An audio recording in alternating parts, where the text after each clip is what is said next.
The narrative just recounted should have answered any lingering questions you may have had about how the company was born, or at the very least seeded.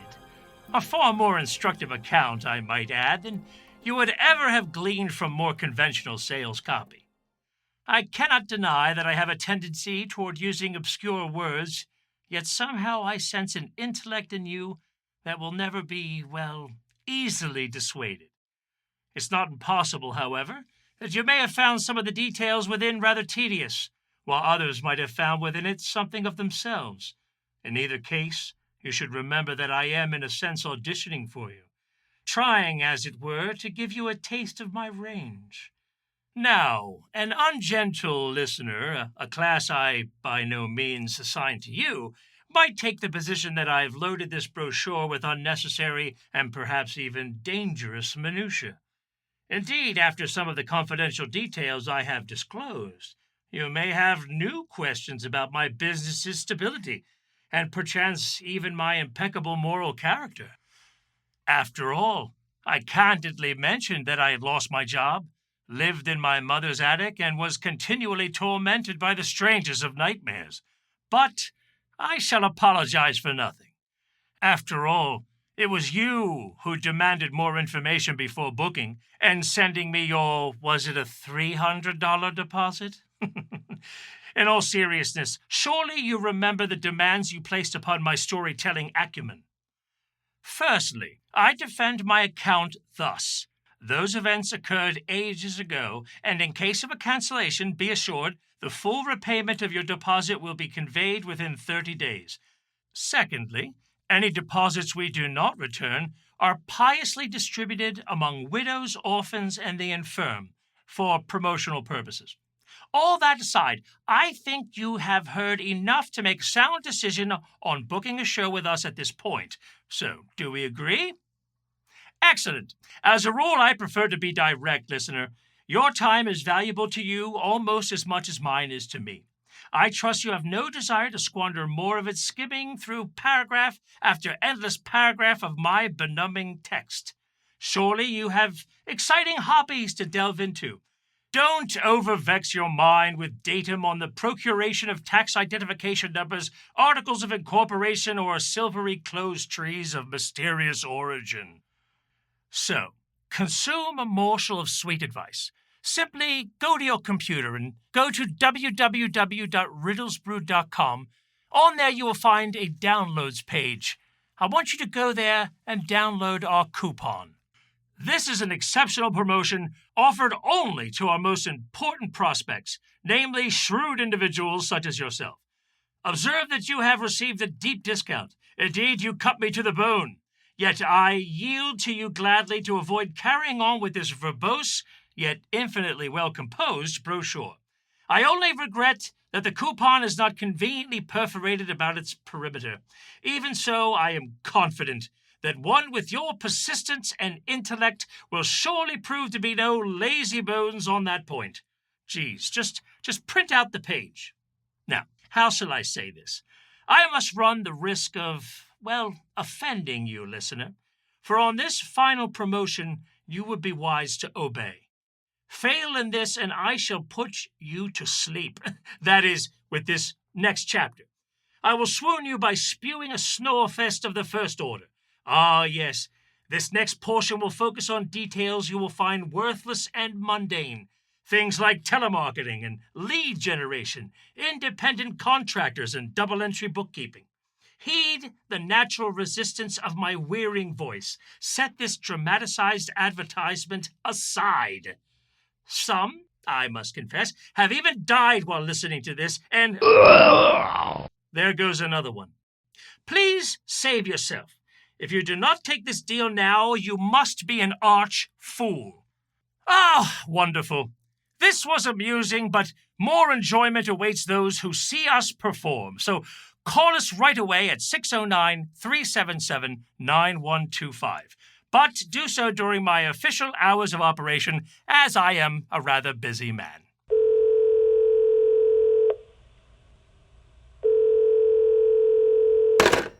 You bastard! Have you no pity? Does your sick curiosity know no bounds? Well, so be it. You must be punished with the same torturous nightmares that leaked into my mother's freezing attic and into my cracked and unstoppered mind. So prepare yourself.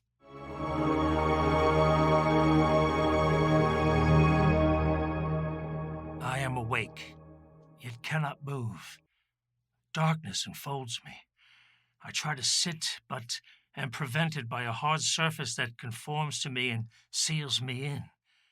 I try to wiggle, but whatever surrounds me is on all sides, like a plaster cast. I struggle and jolt about. Help! Help! I'm buried alive! No one answers. After some panicked but futile gyrations, I come to grips with the fact that struggling is useless. As I pant for breath, I feel my heart rhythm begin to slow again. The surface in front of my mouth is damp with sweat and the humidity of accelerated breathing. I dart out my tongue and lick the inner shell of whatever entombs me. The surface is warm, gritty, and tastes of minerals. It's rock. I'm stuck in a rock. My heartbeat slows further, and warped, whitish shapes blink, vanish, and reappear in the blackness behind my eyelids, sprites dancing in the dark.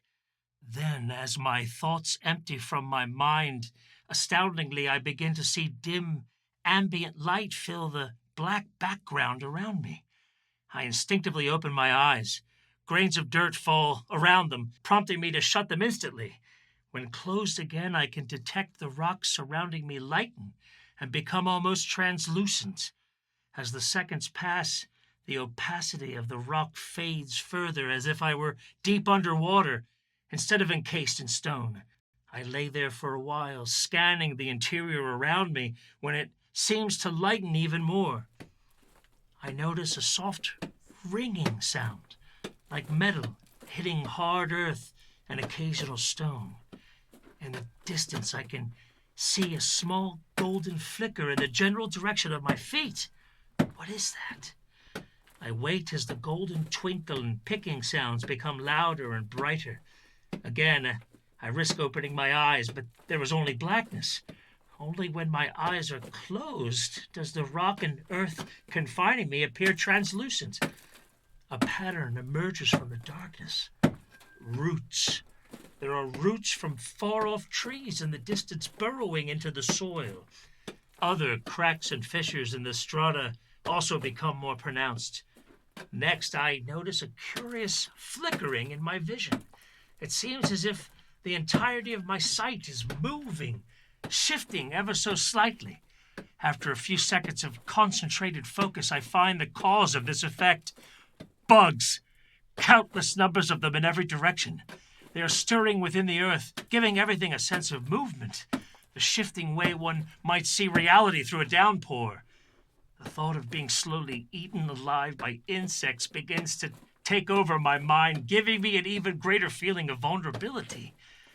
The golden light closes in. It stops for a period of time, perhaps some 50 yards away. I make out a humanoid figure chipping away in a tunnel. I wiggle in my prison to the sounds of crunching earth. The digger, apparently hearing the noise, reassumes its work faster, and I begin to wonder if it was wise to alert this thing boring towards me. High above, I can discern a brighter light, which I assume must be the sun. Far beneath me, I hear the rushing sounds of underground watercourses, which I cannot verify, being unable to even turn my head. The monotonous, unquiet rhythm dulls my perception. My mind rapidly fills with all manner of thoughts and distant memories of adolescent adventure games. When my awareness returns, I am no better off. The golden light and picking are fearfully close. The sounds become deafeningly loud and shake my teeth whenever the tool strikes its mark. I can see what appears to be an old man with a metal pick hacking at the rock, mere feet before me. The golden light comes from the tool itself. It seems to glow. The sudden image forces from me a quick gasp, at which the old man suddenly stops. Raptona Onathal, he howls. At once, the man swings with a fury, digging towards me, zeroing in on my noises. So furious is his chiseling that I fear it will break through and tear me open. Then finally, a blow removes a chunk of slate above, and I can feel the top of my head is in open air. Chegrasho, lead a croon a sloon. Don't hit me. I can't move.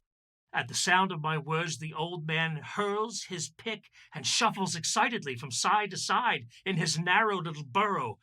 His floppy hat covers much of the right side of his face, yet I can tell that he mumbles to himself, babbling in some arcane tongue I cannot fathom. Aside from his speech, he waves his dirty hands about his clothing, releasing clouds of dust. At last he pulls a large hand drill from a small pouch and raises it over my sightline. He coughs 3 times and lets out a sharp cackle. No! I scream. I feel the tip of the cold drill bit touch my scalp and begin to turn. Ah, Oshnakazete, He says with enthusiasm. Efeg, ooh. I yell as the coarse, jagged threading turns and my tangled hair begins to tear away from my scalp. I shake spasmodically in my body cast, straining my muscles to their breaking point. With each passing second, the bit tunnels deeper into my skin until I can feel a pool of my own blood submerging the hole and wetting my hair. I clench my teeth as the rock around my eyes loosens, the blood leaking down my face. My screaming descends into a low, stammering groan as trickles of blood run into my mouth, choking me. Ah! My vision fades. My only sights are the soft, blinking, flashing wisps of light one sees behind shut-up lids. Efeg, ooh. I hear a last time as the sensation of my skull giving way drowns out all other senses. In the silence, I feel the drill bit lurching deeper into the tissues beyond. I remember nothing after that. You know what? I have a deal for you, listener. One I am cheerfully confident that you'll both understand and readily accept.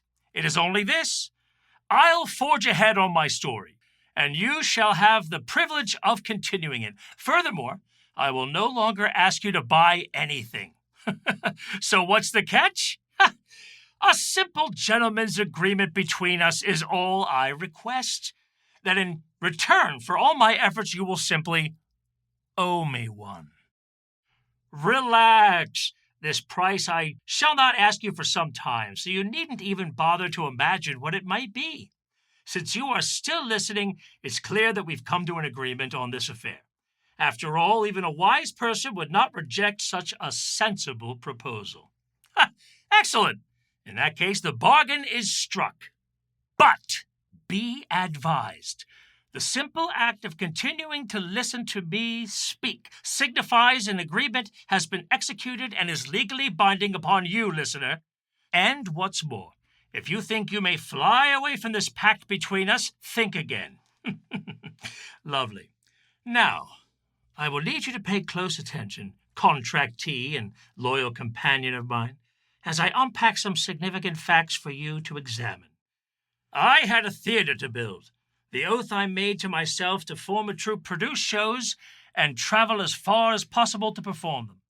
Although I was not entirely sure why, it seemed important to get in front of another audience as soon as possible. Luckily, I awoke that morning to find myself on the earth's surface with my head intact. I began to act on the enthusiasm I explained in the previous chapter, and that vow I made in the solitude of my room. A great resolution, its nearness to New Year's being but serendipity, ushered in the first cries of the company. Initially, I discussed my plans with friends, family, and those around me. Their advice was as succinct as it was direct, that I should give up acting and get a real job. Some suggested that I might become a salesman. At first, I laughed, but eventually took their advice, resolving thereafter to sell only myself. You see, The time that elapsed between the naming of the company and the night of our first show was nearly a year. Much took place during it. All of these preparations were a challenge, but to be fair, I was aided by many odd coincidences that came so frequently that I suspected they might be more than pure chance. I deemed myself under the influence of some wizard's spell or fairy's enchantment. Yet, aside from that, 3 things in particular come to my mind as being worthy of special attention. 1, the booking of our first show. 2, the acquisition of our vehicle. And 3, the discovery of a tarnished old clothes tree of mysterious origin. As I mentioned, I decided on the name Riddlesbrood. Despite staunch criticism, I was quite adamant about using it. My mother said it was too long, and others that it was too hard to pronounce. I felt it to be a name of power, and was proved right, for today the word is spoken only with the most profound respect. On the surface, the moniker may seem unconventional, but one must remember at the time strange names were all the vogue. Google, GoDaddy, Napster, Yahoo, strange names seem fashionable.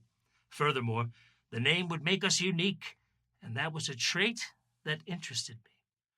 But more than a name, I would need something else to make a go of this adventure. Sales materials.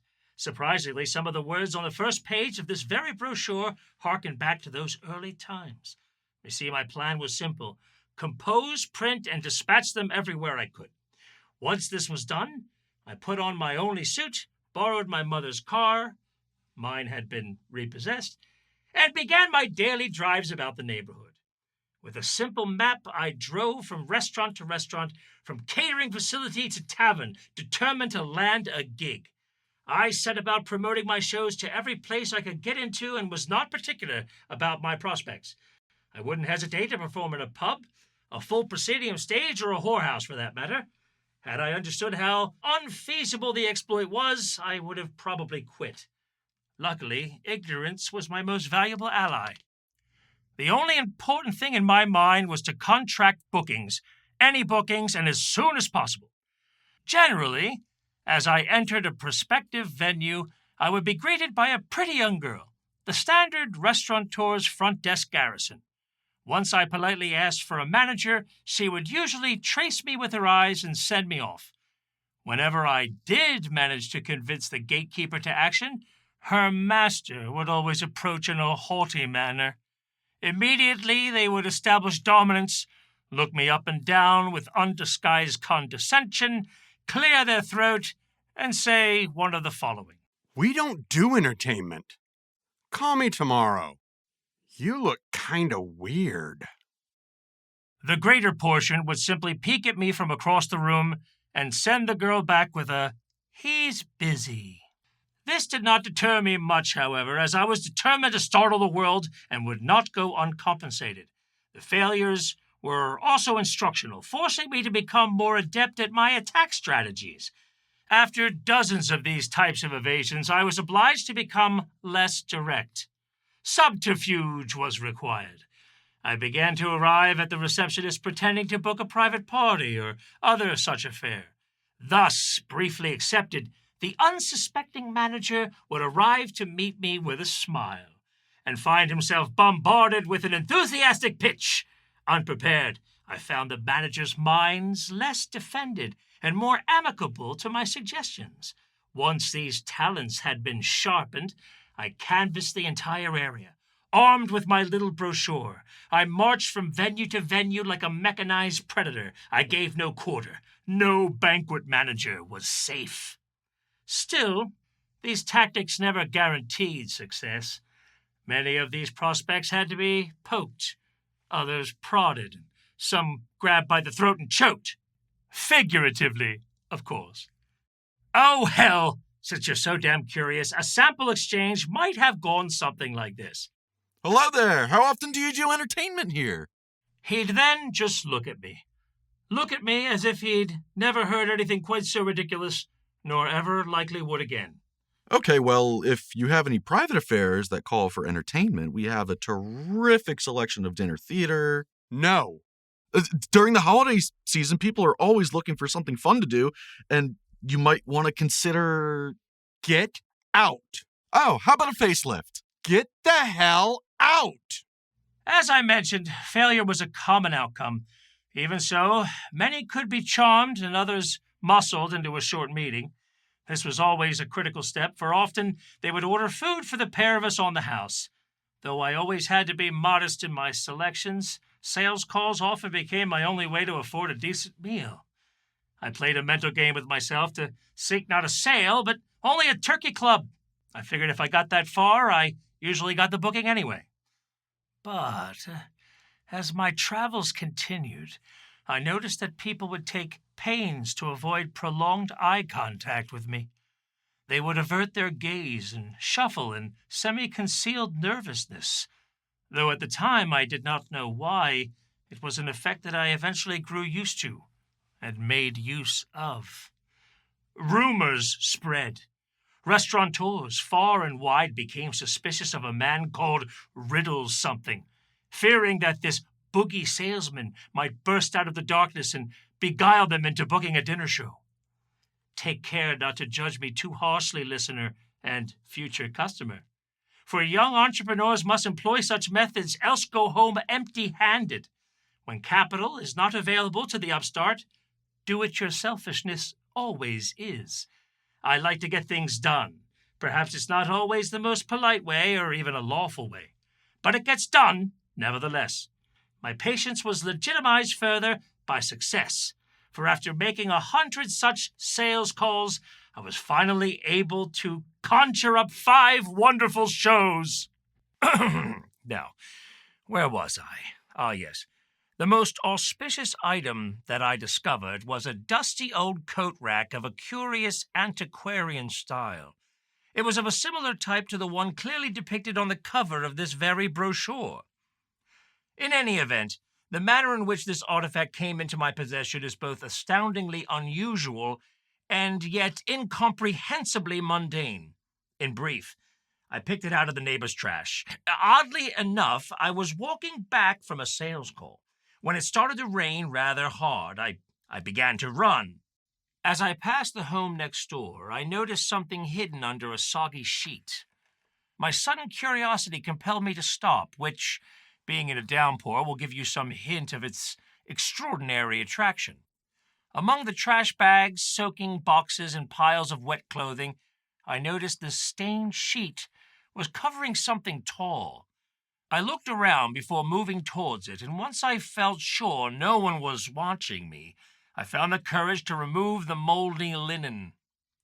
It was a clothes tree, tall, made mostly of aluminum and garnished with many curling embellishments.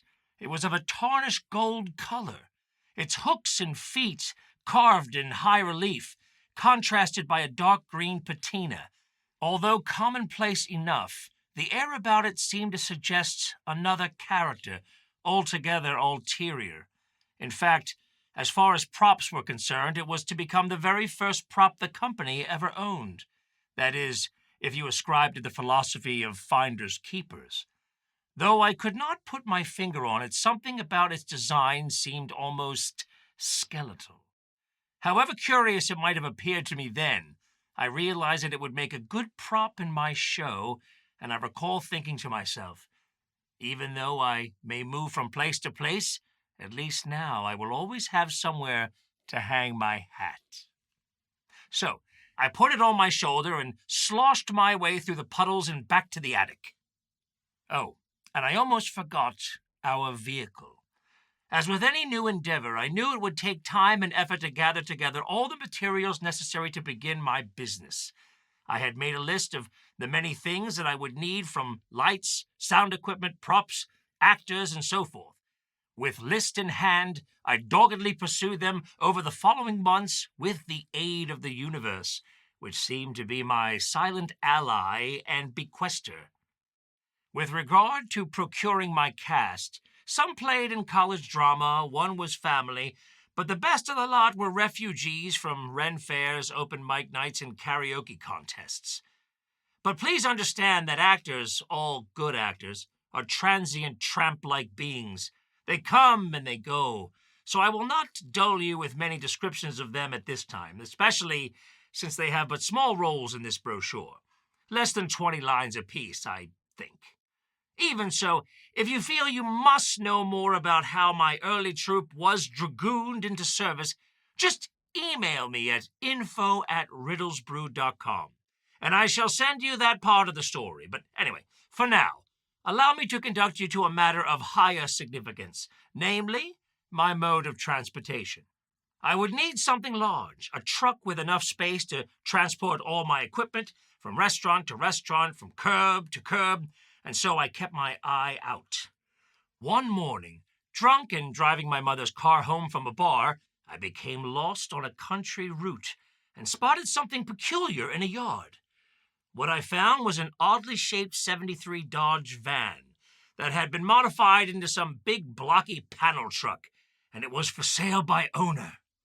Parked halfway on the sidewalk and overgrown with tall weeds and honeysuckle, it looked like a derelict, like a black boxy turtle. Its shell was a dent-covered cube with the van's head protruding cautiously from its front. Both sides of the truck were entirely made of large roll-up aluminum doors reminiscent of planks on a wooden hull. Similarly, on the roof was a steel piping that went around the entire top like a ship's rail. Even the tires seemed a bit too large, as if they were insanely designed to take this machine off-road. The style of the van's front, the only part that had any style at all, was remarkably sleek. It boasted small triangular vent windows on the doors, a large spring antenna, and a hood with two nose-like scoops. The whole look of it was a contradiction. A commercial vehicle, secretly dreaming of becoming a muscle car. Sounds impressive, doesn't it? Anyway, our new transportation would require a little work, to be sure. It needed a few items to get it past inspection: new wipers, brakes, wiring harness, radiator, and a chrome shifter knob in the shape of a death's head. Always necessary. But these costs were soon mitigated by the happy fact that the old owner took pity on me. Apparently, he had planned to rebuild, lost interest, and wanted rid of the eyesore. He included the new parts in the deal and allowed me to pay him off in installments, small installments, providing that I towed it away immediately. Once I had the vandal, as the actors came to call it, towed back to my mother's house, I could finally get to work. Fortunately, the luckless man who had sold it to me died a few weeks later, and since corpses rarely sue, I never made another payment. I toiled on the truck daily, as if every bolt I tightened, every hole patched, every part I replaced brought me closer to my goal. I was making a lot of progress on the old truck. However, after rewiring the cab, I hit a roadblock. I could not for the life of me figure out how to get the motor started. Everything looked right, everything seemed in place, yet when the ignition turned on, nothing happened. I went over the diagrams again and again, but could not imagine why the engine wouldn't start. Frustrated, I slammed the door and threw a few tools across the street. I needed a working ride. Everything else I was doing depended on it. Without help, I would never make it to my first show. It was getting dark, so I decided to flee up to my room and turn in early. After all, sometimes a good night's rest can solve a multitude of problems. However, I must admit to being a bit nervous about sleep in general during that time, as my dreams were becoming more and more unsettling. A big bang and a shock throws me face down into a patch of damp sod. The ground is uneven, forcing me to grab the muddy grass to prevent myself from sliding. I pull my head up and realize that I am completely naked and covered with a warm, copper-colored muck. I try to stand, but the ground shifts beneath me, immediately tossing me back down to my knees. The earth moves under me, as if I were on a waterbed. My ears ring.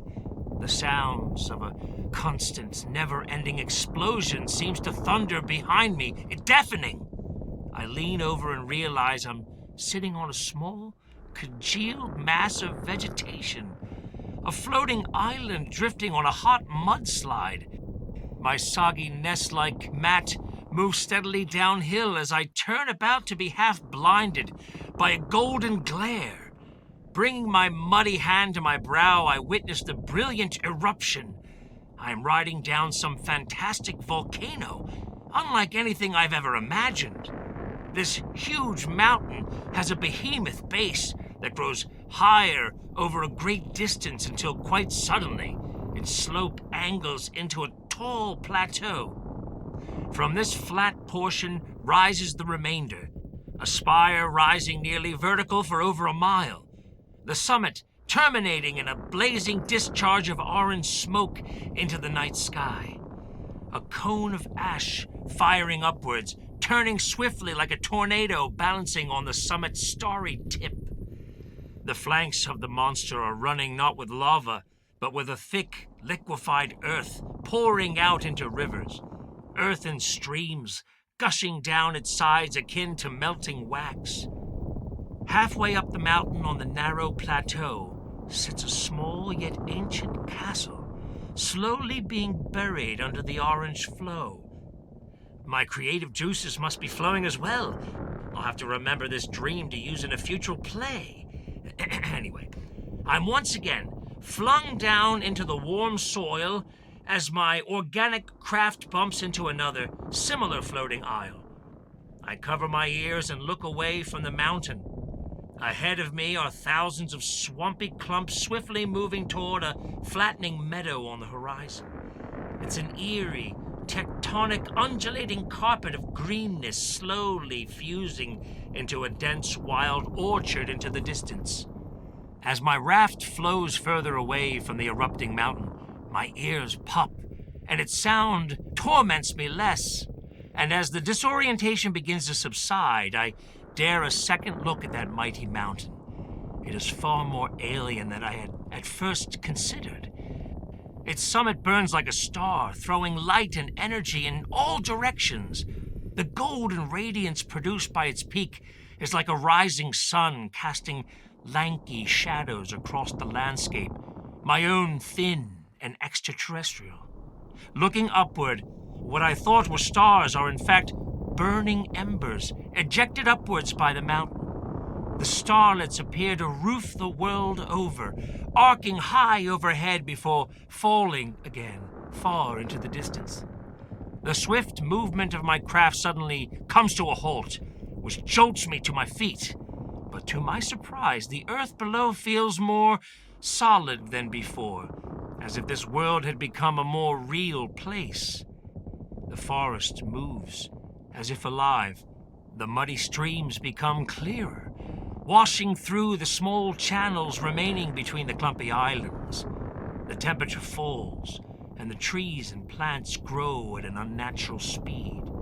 They sprout, twist, and tangle around each other so rapidly that months appear condensed into minutes. Then, as my gaze searches the woods around me, I spot a far-off figure in the grove, wearing a long red coat. The form sits on a rock, playing an instrument of some kind. As my eyes linger on it, the head of the figure rises to meet me, its face concealed behind a strange mask. Its gaze reminds me of my muddy nakedness, and I dart behind some trees. I sprint farther away from the mountain's roar and into the chilly arboreta. I have little trouble moving forward as the floating rafts are now packed so tight that they barely stir. Indeed, they seem quite on their way to becoming solid ground. The further I move, the cooler it becomes, and also darker, as the light of the distant eruption is all that seems to illuminate this strange world. A thin mist creeps out of the undergrowth before me and crawls through the tangles, ferns, and vines on my path. All life seems to be in motion here. As I walk, the stems of plants become trunks of trees and the canopy above thickens. Despite the lack of light, the vegetation thrives, feeding on some unseen energy. The sound of stretching wood is broken only by the occasional birth of a boulder, slipping from the earth like moss-covered pillow lava. I look back to see the giant, the shimmer of its apex casting but a glow upon the forest, its raging exhalation merely a rumor under the heavy boughs. The crack of a distant branch pulls my eyes toward its sound. There again, I see the masked figure among the foliage. He's following me. I'm sure of it. I slink deeper into the wood. My skin becomes paler and my joints less flexible. The mist changes into a clotting fog that hugs the healing earth. The trees lean into the mountain's direction, making the world around me seem slightly tilted. The sides of the trunks, facing away, are covered with black, shaggy growths, hiding from the few rays of light peeping through the leaves. I shiver with every step, my feet cold hardened from the moist undergrowth and moss that cover the forest floor. Soggy grasses and soils mash between my toes as I walk, and, more alarmingly, there are strange, squirrel-like creatures observing me with curiosity from the branches. I feel aboriginal, a primeval man in this strange, shadowy landscape. I think of turning back toward the mountain, but the fear of this unknown pursuer dissuades me. I crouch and move slowly in the cover, where I hear a distant voice yell into the air. Like Adam Drashun! It comes from a ways away. It is a deep voice, and his speech is similar to what I had heard before from the old man in the tunnel. Heitlande Adam Drashun! Schlepwell? Drunshun Jabwayen Ayuni Zaktanag! I gotta get out of here. At once I fly away from him, keeping low to the ground. I progress quickly, perhaps 100 paces, when I see a metallic glimmer, a stone's throw ahead, a quite unnatural material in this organic world. The tall glint of some strange item, standing on what appears to be a rocky outcrop, beckons me. I spring forward, hurrying as if somehow reaching it will relieve my terror. I run like a hunted boar, stubbing my frozen toes on the slippery stones. The ground becomes more rock-strewn with every step. Thick branches slap me as I rush through the woods. Then, seeing the flickering shine grow closer, I finally leap through the air, brushing past the foliage and dive for the metal. As soon as I touch it, the ground ends beneath me. Ah! I find myself dangling over the edge of a monstrous cliff, my hands and arms frantically grappling the metal hooks supporting me. Below, I glimpse at a dark, deep, rocky abyss, too murky to see the bottom. I look up dumbfounded to see that it is the curious clothes tree. It had found me again, rising above me and polished like new, glowing as if sitting fireside. I climbed up and rolled onto the rocky ledge to catch my breath. I lay for a moment in a confusion that quickly becomes a terrible awe as I tilt my head toward the cliff to see what lies beyond it. At first it was too dim to see what writhed in the darkness, but as my eyes adjust, I can see the movement and hear the sounds of a shearing, haunting wind, a choking air carrying on it a turpentine reek that seizes me from my sinus to my throat. Slowly my eyes adjust and I perceive it to be a giant, brackish ocean, rolling in anger. Although I am on the edge of the cliff, it is not below me but above, the vast waves looming in, held back and balanced by some mysterious tide. The breakers coming downhill towards me as if from a faraway sky. The ocean seems to surround everything. Impossible! The sky above is filled with hundreds of small comets slamming into this vertical sea before me. I deem the meteors to be ejected from the mountain, racing high overhead to collide with this concave sea, every impact of which there are many leaves momentary bright craters followed by monstrous rings that widen for miles, great undulations making the mass of water before me more like a wall of liquid dartboards. Its surface ripples and yells at the cliff with a howling, sucking wind that commands me to join it. The torrent's many swells rise up and up again, creating deep valleys of sea, the crests of these swells crashing into each other. It's as if hate is a substance. Dark depths and toothy tips, a million frothing jaws rapidly chomping, hungry mouths all watering for me. I fall backwards as the cliff thrusts forward with a sound like breaking bones. It seems as if the land shoves itself further into the deep, the entire habitat screaming at the offensive. The waters rage furiously at the intrusion. What holds back the flow I cannot fathom, but its white-capped maws appear ready to swallow planets whole. I wrap my arms around myself, wishing, praying for any kind of warmth when I hear a strange tune. Full and reverberating like that of a tuning fork. I look up again. I find the hat rack standing over me with inhuman authority. Then I notice one of its many hooks is baited with a black fur, the pelt of some primitive beast whose desiccated head dangles limply from the bottom. It was not hanging there moments before, and its sudden appearance frightens me. The dark-haired skin sways in the wind, its flattened foreclaws rhythmically rubbing my leg. Though the stinging shower bids me to grab the garment, a real fear rises within me that the skin will come alive. As I stand paralyzed, the cool drizzle falls down upon me. The eyes of the creature's mummified head opens. Why do you wait? You need only wear me, and your pain will subside. It says.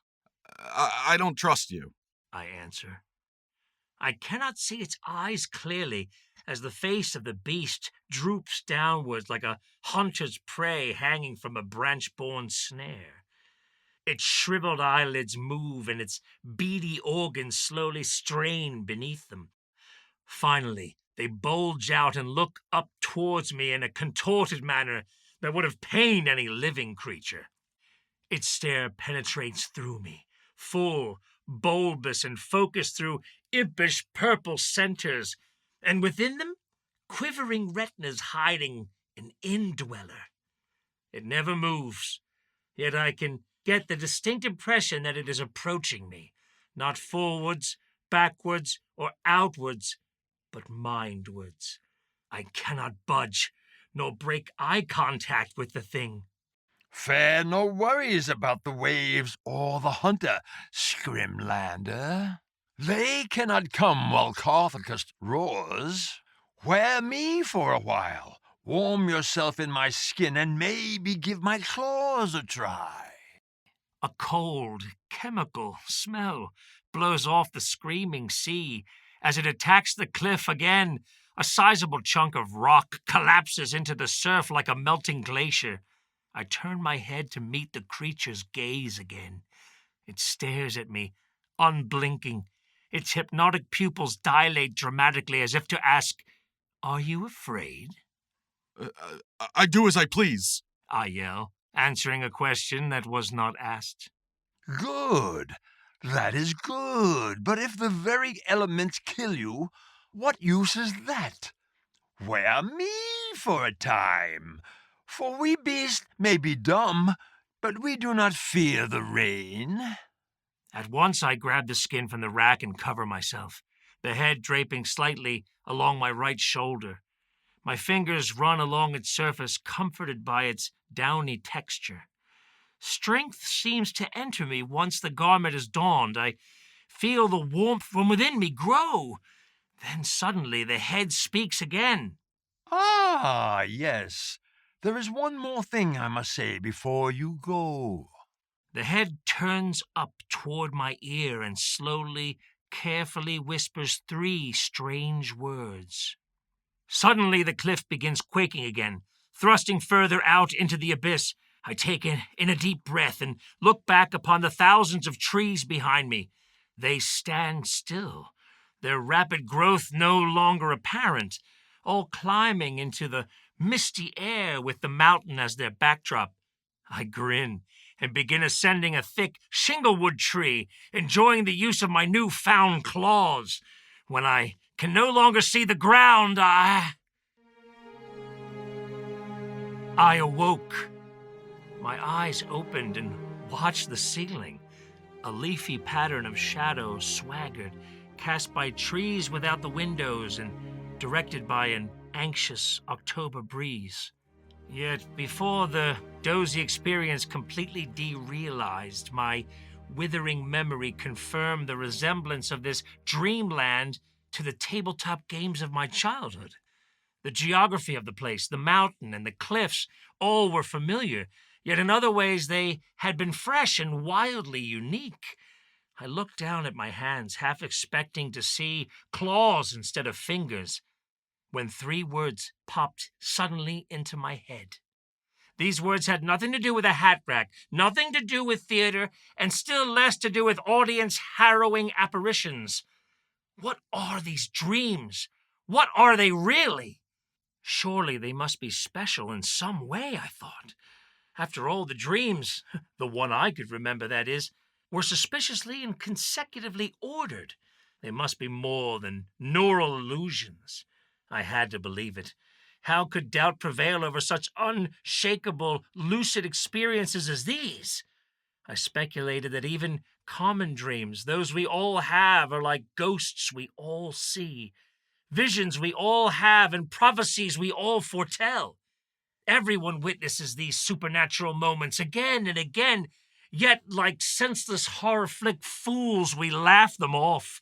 Was I the embodiment of one of these clueless, moronic movie characters? Was I that skeptic walking down the dark basement steps, hiding the lurking killer, while audiences everywhere yell out, "Don't go down there, you idiot!" No, dreams must be more, and my dreams more than that. I had to start thinking. What? Perhaps things dreamed to be real had a right to be. The wires in my brain began to connect as my bare feet hit the floor. I ran downstairs out of the attic wearing nothing but my boxers. Hey! My mother said as I passed her on the landing. I grabbed my small wiring toolbox and ran down the steps to the living room. Where are you going? She hollered. What about that job you were talking about? Not now, Mom. I yelled, running onto the porch. You don't have your pants on! I ran out the front door, down the sidewalk, opened the truck door, and began looking around at the nest of wires in the van's engine compartment. I followed the wires from the ignition down into the engine and then around the transmission, where at last I discovered my error. I had not connected something. A small device that keeps you from starting until you're in the right gear. How could it have known this? I reached under and connected one wire. Taking little more than a few seconds, I turned the key to a thunderous, full-throated vroom! The newly rebuilt engine turned over with a roar. How it happened, I do not know, but my dream had transmitted the valuable information to me that I needed. The answer to a puzzle that my waking brain had struggled with for weeks. The words that he said were simply, "neutral safety switch." With the engine compartment open and the hood off and without insurance, I sped up and down the side street. The sounds of the sucking carburetor and the rattle of my tools sliding in the back pleased my ears. The window was open and I was inside laughing and cheering like a lottery winner. The vandal was alive and ready for showtime.